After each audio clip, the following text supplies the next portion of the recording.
Hello and welcome back to Football Index Moneyball. Today we have the next instalment in the Pick of the Day series. And for today's pick, we've got another established player who's flown under the radar so far this season due to an injury, leaving us with a very attractive entry price. We're going to be looking at his past achievements, including his exceptional scoring record, how his past dividend record, both in PB and media, could leave us with some great return potential following the dividend increases, and then finishing with the usual target profit analysis with some decent comparable purchase options and evidence that supports that there could be a floor under his current price. Just a reminder, if you do get any value or entertainment from the video and you want to help support the channel, don't forget to like, subscribe and leave a comment below. You can also hit the bell icon to be notified when new videos are posted, and if you want to follow me on Twitter, then you can search @IndexMoneyball. So the player I picked for today is Alex Lacazette at Arsenal. Lacazette's one of the top strikers in England and was voted Arsenal's player of the season last year, despite his strike partner Aubameyang getting the joint golden boot. He's 28 and he's been playing in the Premier League for 2.5 years now, after moving from Lyon for around £45 million in the summer of 2017.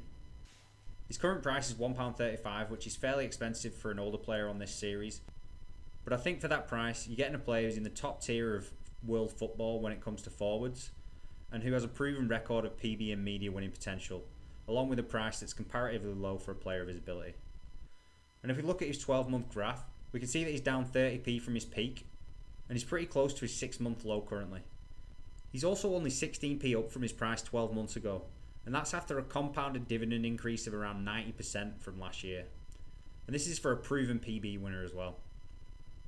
In the last year, there's also been a few stories linking both Lacazette and Aubameyang with possible moves away from Arsenal.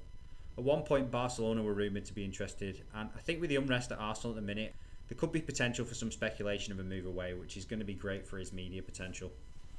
So now we come over to Transfermarkt, and if we take a look at Lacazette's profile, we can see here that he's got a few trophies. These mainly came for Lyon in France, including the 14-15 top goal scorer, where he scored 27 goals in a season in the league for Lyon. If we look here at his overall stats, we can see that he's got 372 games, 167 goals and 62 assists. This works out to a combined rate of 0.77 per 90. That's quite an impressive figure over such a large sample size, and it's also good to see the skew of goals making up the majority of the figure, as they're heavily favoured on FI. We can see from his positional data here as well that he's played the majority of those games as a striker, but he's also seen a fair amount of games on the wings, which isn't necessarily a bad thing for FI considering the importance of crossing under the new matrix. I also just want to take a look at Lacazette's foot mob. He started this season injured, so he only started 5 games this year, got 2 goals and 1 assist. But I'm more interested in his first 2 seasons in the Prem. If we look at last season, he scored 13 goals and got 8 assists, featuring in 35 out of 38 games.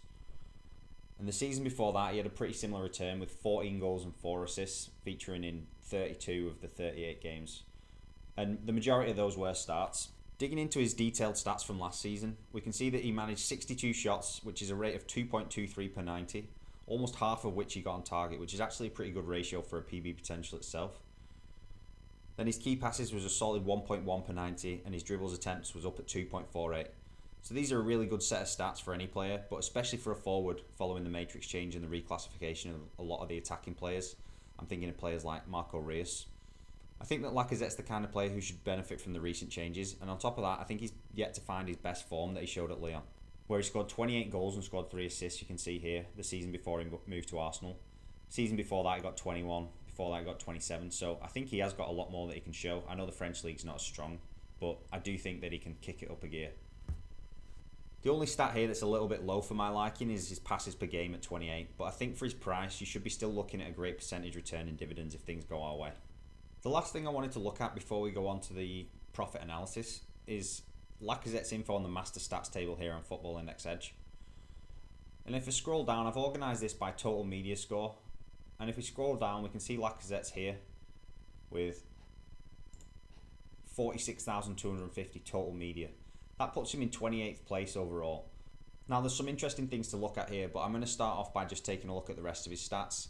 So we can see that he's won 12p in PB, and that is over 3 different wins, and he also has a peak score of 225, and he has a pretty low match day score of 59. A lot of that's going to be down to some substitute appearances, and it does drop your average now being on the bench or coming off the bench, because you end up with low scores if you make a few mistakes, and you also get 18 points just for sitting on the bench, which I think skews things. He's played pretty consistently in the league for the last couple of years, but in the Europa League, he's been on the bench a bit more.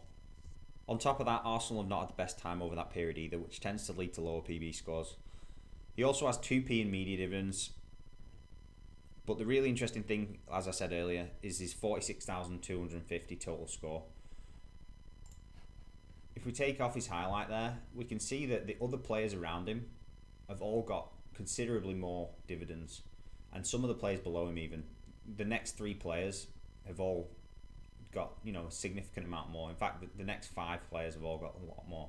You have to go down to Luis Suarez, who has 37,600, who's only won 1p, but even below him, you can still see 10, 14, 18, 13, 11. There's people who've won a lot more media without having anywhere near the total coverage that he's had. So I think that could have been a factor in keeping his price low, which is great for us because the fact that he's a player who the media like to write about is not going to change once he starts playing again, especially if he ends up being linked with a transfer. So now to finish off, we'll go to the profit target analysis for Lacazette. I did actually manage to find a couple of alternate purchase options for him, and I think that's a good thing considering that his dividend return's a little bit unpredictable based on the situation at Arsenal. For my comparable players, I went for Divan Zapata and Wissam Ben Yedder. Zapata plays at Atalanta and he's had a great start to the season to carry on from his Golden Boot winning season last year in Italy. Due to this, he's managed to rack up 16p in PB dividends compared to Lacazette's 12, but I think that he has some post-dividend increase wins which have played a part in the difference. In terms of future PB winning potential, I would rate these 2 players as quite close. The difference then is the MB potential we looked at on the index edge. Zapata could potentially see links with a move, as he's been mentioned as a possible target for United recently, but then so have half the strikers in Europe, so I wouldn't read too much into that. I think a move in Italy wouldn't really garner enough media attention, so here I think Lacazette already playing in England for a media winning team at Arsenal, and the fact that he's a European player who could be eligible for France and a few pence cheaper, I would just say that Lacazette has the edge here. When we look at career goals and assists, Lacazette also edges it out with 0.77 versus Zapata's 0.67. Ben Yedder, on the other hand, actually beats Lacazette in that area with 0.79. However, he's a year older and he's playing in a team that doesn't have European football, and they're not guaranteed to have it next year either.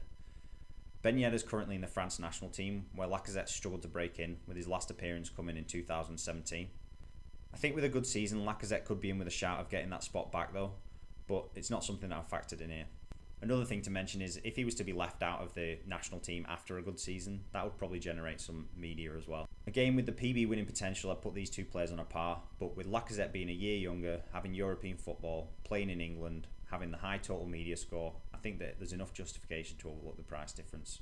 To be fair though, I think if you were to take your money and split it over these 3 players, you'd probably do pretty well, but for me, I like to narrow it down to find the best possible option. So Lacazette's the only one of these that I currently own. For my low profit target, I went for Kramaric at Hoffenheim.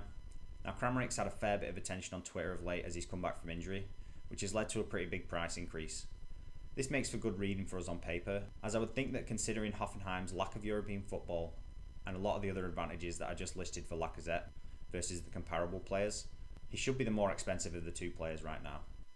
Kramaric has a marginally better career goals and assist record of 0.83, but when you remove his Croatian league figures, that comes down to almost identical at 0.78 versus 0.77. Lacazette's also returned more in dividends, with 12p versus 11p in PB and 2p versus 0 in MB. For my mid target, I went for Firmino at Liverpool. Firmino's been in great form over the last few seasons, and Liverpool's success in the league and the Champions League has helped him to manage 16p in PB and 8p in MB.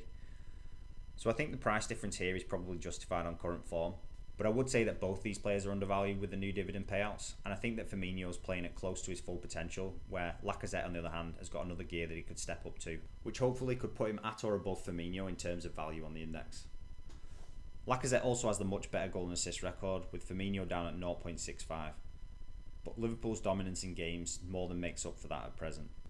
Then for my top end target, I went for Antoine Griezmann at Barcelona. Now this is another strange one, as on paper, Griezmann more than justifies his price in comparison to Lacazette due to his dividend earnings of 53p and 25 in media. However, he's had a rough start to life at Barcelona, and now that he's got his transfer, the future MB potential is not really there. I think that if Griezmann was starting to live up to his past record in terms of PB and MB wins, then his price would be a lot higher than it is now, so I don't really see the comparison for Lacazette as too ambitious. For dividends, I went for 2p in media, 4p in PB, and 2p in IPDs. Based on his past record, I think these are fairly conservative still, and they're achievable estimates, so I don't mind putting something in here where I usually leave dividends out if I can.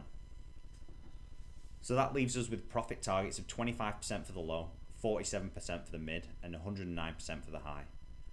Based on all the factors that we've looked at in the video, and considering the increase in dividends recently, this is a pick that I have a huge amount of confidence in terms of the margin of safety in his current price.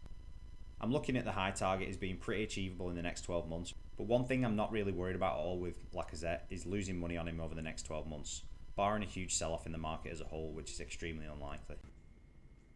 That's all we've got for you on today's pick. Again, if you enjoyed the video, like, comment and subscribe. Also, if you know someone else who might like the video, then sharing with them would really help me out. There are links in the description for signing up to Football Index and Football Index Edge if you haven't already. And don't forget to check out the other videos on the channel for more strategy videos and the other picks of the day. Most picks are long-term holds with depressed prices for some reason or other, so often the picks can still offer the same value, if not better, a few weeks after. And the research methods and reasoning can help if you're new to the index and want to learn to analyse your own players. Thanks for watching, good luck on the index.